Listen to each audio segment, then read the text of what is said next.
Bible ऐसा कहते जब यूसुफ ने सपने में देखा, जब उसने सपने में ये देखा कि मैं वो पढ़ के आपको सुनाता वचन क्या लिखा। लिखा यूसुफ ने एक स्वप्न देखा और अपने भाइयों से उसका वर्णन किया, तभी उससे और भी द्वेष करने लगे। उसने उनसे कहा, जो स्वप्न मैंने देखा है उसे सुनो। हम लोग खेत में पुले बांध रहे हैं और क्या देखता हूँ कि मेरा पुला उड़कर सीधा खड़ा हो गया। तब तुम्हारे पुलों ने मेरे पुलों को चारों तरफ से घेर लिया और उसे दंडवत किया। तब उसके भाइयों ने उससे कहा, क्या सचमुच तू हमारे ऊपर राज्य करेगा या सचमुच तू हम पर प्रभुता करेगा। इसलिए वे उसके सपनों और उसकी बातों के कारण उससे और भी अधिक बैर करने लगे। हालेलुया। जब हम इस वचन को पढ़ते तो हमें इससे ये पता लगता है कि जो यूसुफ के जो भाई थे वो उससे नफरत करते थे। हालेलुया। उससे जेलसी करते थे वो। और आगे लिखा, जब उसके 18 को पढ़ते हैं, उत्पत्ति 37 उसके 18, उसमें लिखा, जो उन्होंने उस दूर से आते देखा, उसके निकट आने के पहले उसे मार डालने का षड्यंत्र रचा और वे आपस में कहने लगे, देखो वो स्वप्न देखने वाला आ रहा है, इसलिए आओ हम उसको घात करके किसी गड्ढे में डाल दें और यह कह देंगे कि कोई बनेला पशु उसको खा गया, फिर हम देखेंगे उसके स्वप्नों का क्या फल होगा। हालेलुया। जो यूसुफ के भाई थे, उसने क्यों उसको गड्ढे में डाला? किस लिए डाला था? क्यों प्रधानमंत्री बन जाए? इसलिए डाला था ताकि जो वो दर्शन उसने देखा था, वो दर्शन वो खत्म करना चाहते थे। हालेलुया। वो दर्शन खत्म करने के लिए उन्होंने उसको बोला कि इसको गड्ढे में डालते हैं और फिर देखते हैं कि इसके सपने का क्या होता है, कि ये कैसे हम पर प्रभुता करता है। हालेलुया। मैं आपको एक बात बोलना चाहता हूँ। आज जब हम सेवा शुरू करते हैं या कोई भी चीजें जब हम प्रभु के लिए करते हैं, हमारा विरोध होता है। हाँ, लोग हमें बुरा भला बोलते हैं यहाँ पे ये चर्च नहीं करने देंगे, ये नहीं करने देंगे। वो क्या चाहते हैं? वो चाहते हैं कि काम नहीं हो। उसी तरह से बाइबल ये कहते हैं कि यूसुफ ने जब अपना दर्शन, जब अपना स्वप्न अपने भाई को बताया कि मैं तुम पर प्रभुता करूंगा, तो बाइबल कहते हैं इस वजह से वो जेलसी करने लगे, उसे नफरत करने लगे और उसके सपने को, उसके दर्शन को खत्म करने के लिए उसको गड्ढे में डाल दिया और कहते कि अब देखते हैं कि इसका सपना कैसे पूरा होता है। हालेलुया। और उसके बाद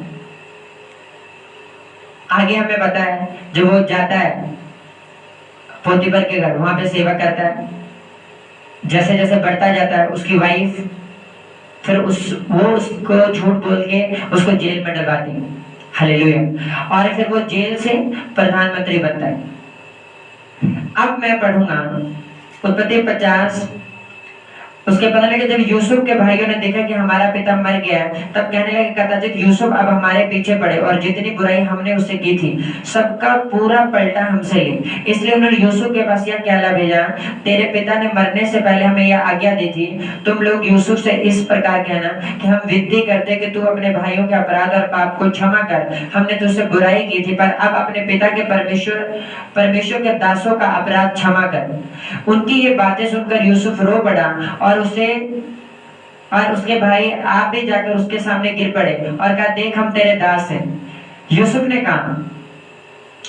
उनसे कहा, मत डरो, क्या मैं परमेश्वर की जगह पर हूँ? यदि भी तुम लोगों ने मेरे लिए बुराई का विचार किया था, परंतु परमेश्वर ने उसी बात में भलाई का विचार किया, जिसे वह ऐसा करे जैसा आज के दिन प्रगट है कि बहुत से लोगों के प्राण बचे। हालेलुया। हालेलुया। आप देखो क्या है इसमें कि लेकिन यदि भी तुम लोगों ने मेरे लिए बुराई का विचार किया था, परंतु परमेश्वर ने उसी बात में भलाई का विचार किया।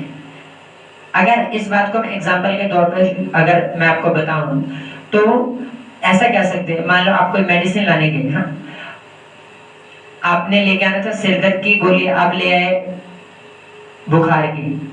हाँ, अब आपको घर में जब आप आए तो आपको बोला गया, नहीं तो मैं तो सिरदर्द की लेके आनी थी दवाई, तुम तो बुखार वाली ले आए, हाँ, इसको वापस करके आओ। पर परमेश्वर कहता, अच्छा लेके आने बुखार की थी, सिरदर्द के लिए, अब इस सिरदर्द की गोली को ही मैं बुखार की बनाऊंगा और इससे तुम्हारा बुखार ठीक हो। हालेलुया। देखो, उसने उसको वापस नहीं भेजा। परमेश्वर ने जब उसके भाइयों ने, यूसुफ के भाई, उसको गड्ढे में डाला, हाँ, उसके दर्शन को खत्म करने के लिए पोतीफर की पत्नी ने झूठा इल्जाम उसको लगा के उसको जेल में डलवा दिया, तो क्या उसके दुश्मन के जो भी अटैक उसकी लाइफ के ऊपर हुए, क्या उसने उसको दर्शन को खत्म कर दिया? कि उसने हेल्प की? इवन कि परमेश्वर ने उसी को यूज किया, उसने कुछ अलग से नहीं किया। अच्छा यूसुफ तुझे गड्ढे में डाल दिया गया, ओहो ये तो बहुत बुरा हुआ, अब वापस घर लेके आ रहे हैं, हाँ फिर उसको चला रहे हैं, ऐसा नहीं था। अगर उसको जेल में डलवा दिया, सीधा जेल से उठाया परमेश्वर ने और प्रधानमंत्री के कुर्सी पर बैठाया। हालेलुया। उसने कुछ भी नया नहीं किया।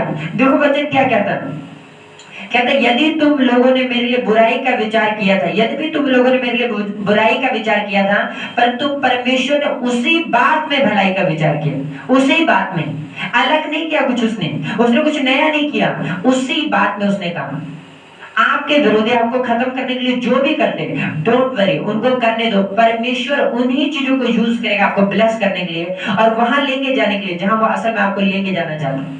हालेलुया। हाँ, यही वचन है आज का। उनसे डरने की जरूरत नहीं है, उनसे घबराने की जरूरत नहीं।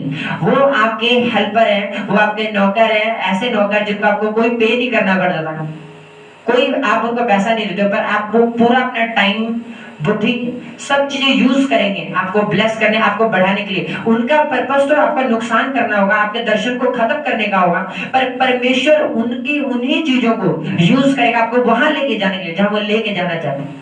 हालेलुया। यूसुफ के भाइयों ने उसके गड्ढे में इसलिए नहीं डाला था कि वो प्रधानमंत्री के कुर्सी पे बैठ जाए, इसलिए डाला था ताकि उसका वो दर्शन खत्म किया जा सके।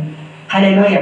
पोतीफर की पत्नी ने उसको जेल में इसलिए नहीं भेजा ताकि वो प्रधानमंत्री के कुर्सी पे बैठ जाए, पर परमेश्वर ने सीधा जेल से पिक किया उसको और प्रधानमंत्री के कुर्सी पे बैठाया। तो क्या इस अटैक ने यूसुफ के दर्शन को खत्म किया? आपके दुश्मन आपके दर्शन को कभी खत्म नहीं कर पाएंगे यीशु मसीह के नाम। हालेलुया। वो आपका कुछ बिगाड़ नहीं सकते, वो आपके हेल्पर है, वो आपके हेल्पर है, वो आपकी हेल्प करेंगे जहां परमेश्वर असल में आपको लेके जाना चाहता है। हालेलुया।